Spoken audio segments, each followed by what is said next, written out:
Okay, here's a piece of olive wood that I've been carrying around for a little bit here. It's the remnants of something else I made, and it's not pretty in and of itself, but I was inspired by Shady Acres, Phil Anderson, to try and make something out of it.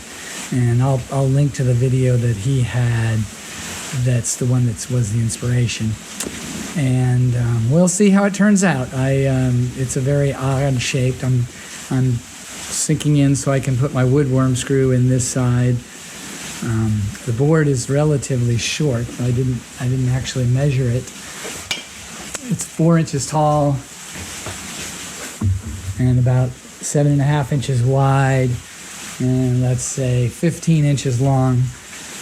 And we'll see what I get out of it. I think I got to be careful on my lathe because it's an 18-inch throw or diameter, and typically I do things about 14 inches, and then it starts running into the tool rest support bar. I think if I had designed it, I might have designed it a little different than it is on the lathe that I have. From this, you can see I decided not to use my woodworm screw. The diameter of the chuck is too big up here, and I would have to have a bigger Forstner bit, and my biggest Forstner bit is 3 1/4, which is just right for this faceplate, but not for the back end of my 4-jaw chuck. So I'm going to have to use this, which is fine. I've been using it a lot. So, and I tipped this a little bit so that this is horizontal now. We'll see.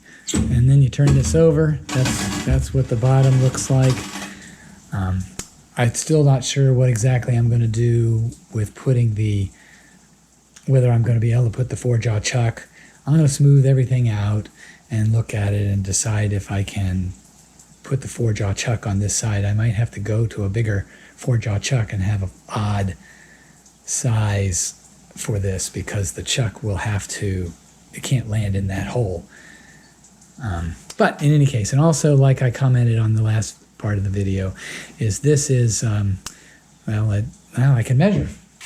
Across the longest dimension, 17. So obviously I won't be able to maintain this because I won't be able to get it. It's not dead center anyway. I suspect that is 8 and that's 9. So the distance from the center of here to the tip there is bigger than the throw of my lathe, so I'm going to have to curve off the end here, and so I might put it in the bandsaw, curve the end, knock those corners off to get me so it fits in the bandsaw or in the tables, in the lathe, and we'll see. This size is too big, as I said earlier, so I'm going to bandsaw off the 3 tips that are here. I have an 18-inch diameter throw that would interfere with the bed, so I need to make it have some clearance there. So I'm going to cut the corners off of this thing so it's 7.5 inches. So it'll be smaller. It'll probably be a 14-inch diameter rather than 18-inch diameter. So I'm going to cut a little bit here.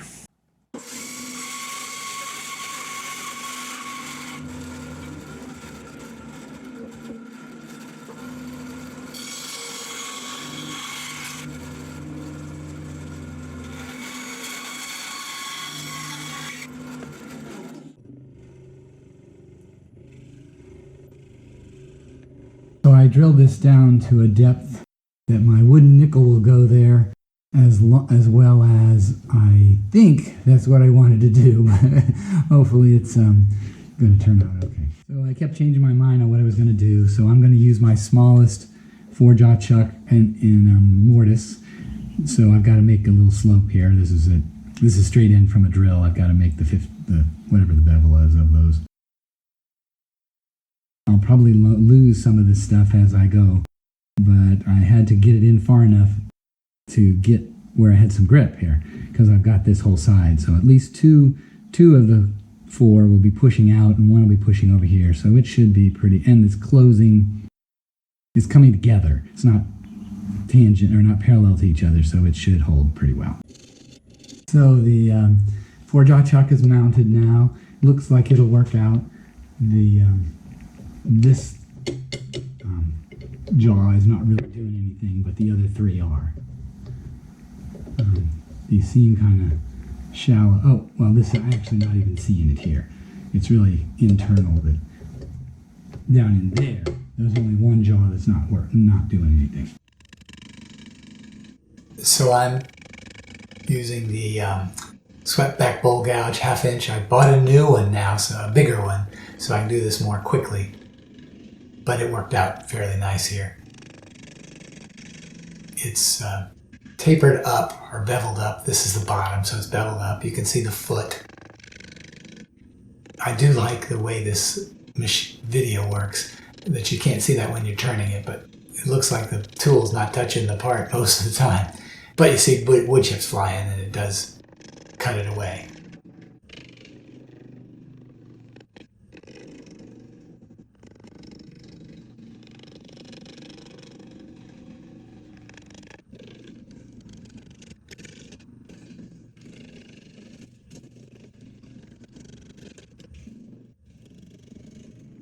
Here I'm using a skew just to make it smoother.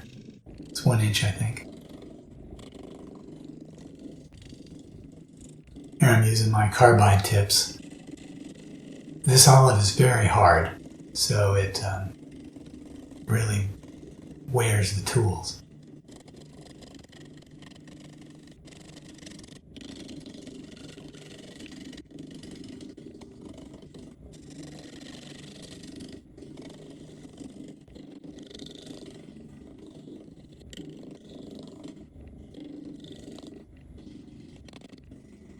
Here, a poor camera angle because I'm working on the side that's facing towards my body there, and so you can't really see what's going on.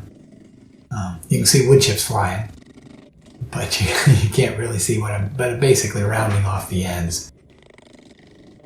And the final product, you'll be able to see it.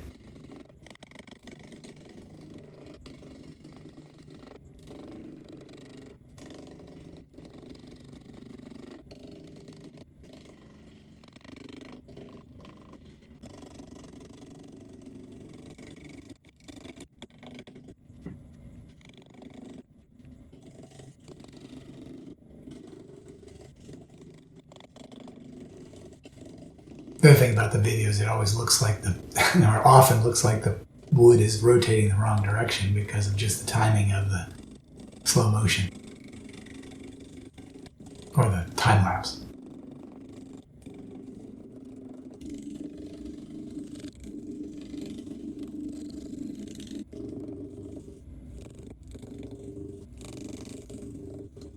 There you can kind of see the rounded end now.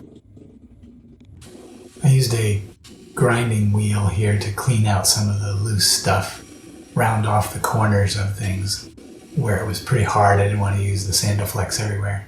I'm going to use a wire brush to brush off some of these lichens and just to do some touch up on the bark, and we'll see how it goes.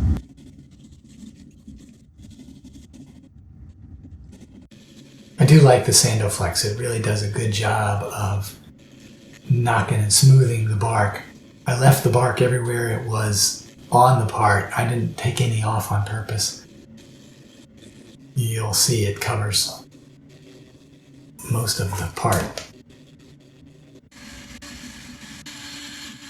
And so far I've made this much progress. Here's my face plate that I'm going to remove. It's got 6 screws.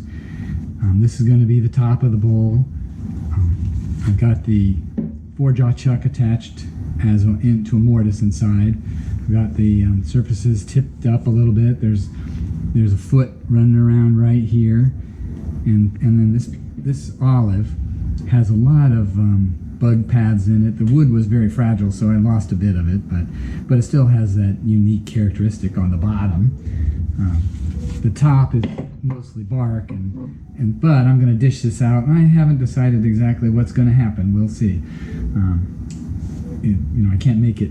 I mean, that diameter is about the full size of it, so it'll have some low side. Obviously, this side will be very low. Well, I've turned the bowl around. I've got it. I've got the live center on just to make sure I've got it at 480 RPM. because this thing's not very well balanced, I don't want to go much higher than that. And I'm getting ready to hollow it out. We'll see how it goes. So again, I'm using my bowl gouge, swept back bowl gouge, 1/2 inch. And I'm hollowing out the bowl here. You can see, even in this view, you can see that the Sandoflex made the stuff look soft. It smoothed over all of the corners. That area that just went by as a chainsaw marks from some early thing that happened before I even got the wood. I made something out of the other half of this, so the far side of this view is the chainsaw marks that I made when I split this off of another piece for another project. I made a vase.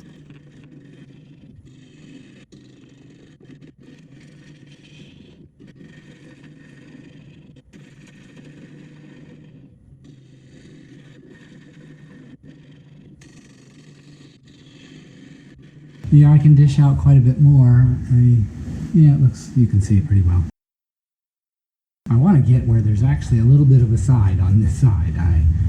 So I got to go, but I'm an inch away from the back side. I got to check. I should take that off and look at it. Yeah, I checked my depth there. I was worried that I had a counter bore deeper than the chuck was touching, and that would give me a flaw in out, but I didn't do that. I was worried that I had done that. In any case, I've got a good 3/4 of an inch to go still.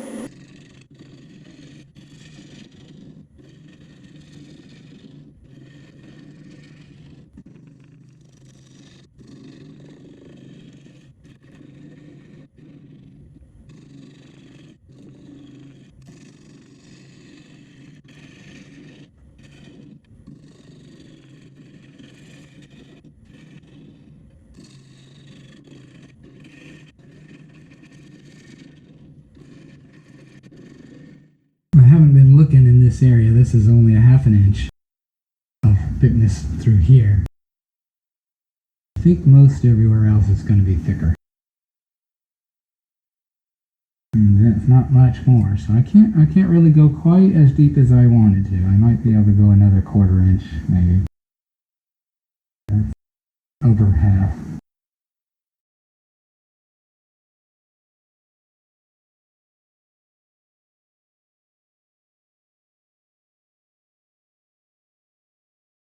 Both locations are over half.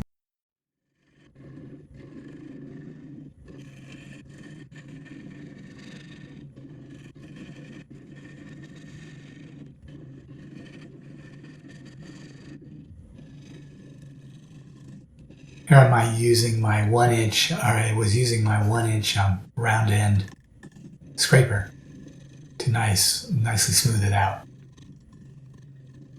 I think I'm finished, or at least finished fishing it out. I guess I should measure it one more time, see how I'm doing here. Here's where one of the thin spots is. And it's about a 1/2 inch. So I think I'm about as far as I want to go here. That's under a 1/2 inch right there.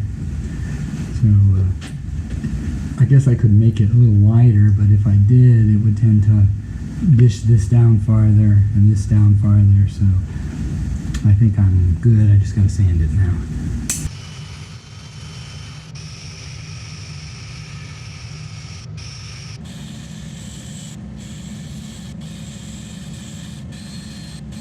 Okay, here's going to be my first coat of finish. I don't usually use a brush, but I won't be able to get into all these deep cracks if I don't, so I might not use I might not use the brush when I get to the top side.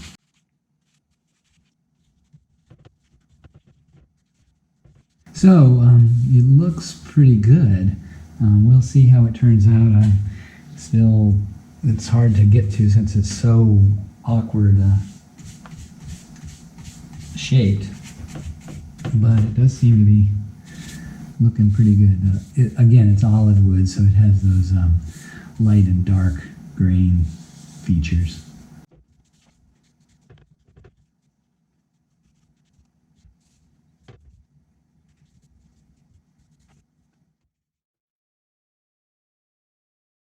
Okay, here is my olive wood turning that I made a bowl with a lot of natural wood around. I was inspired by Phil Anderson from Shady Acres. I do really like this. My wife's not so happy with it. She likes things that are much more uniform, but this looks pretty good to me. There's some chainsaw marks, a branch that had died. This is the trunk, and that's the two branches that are splitting off of it, going up.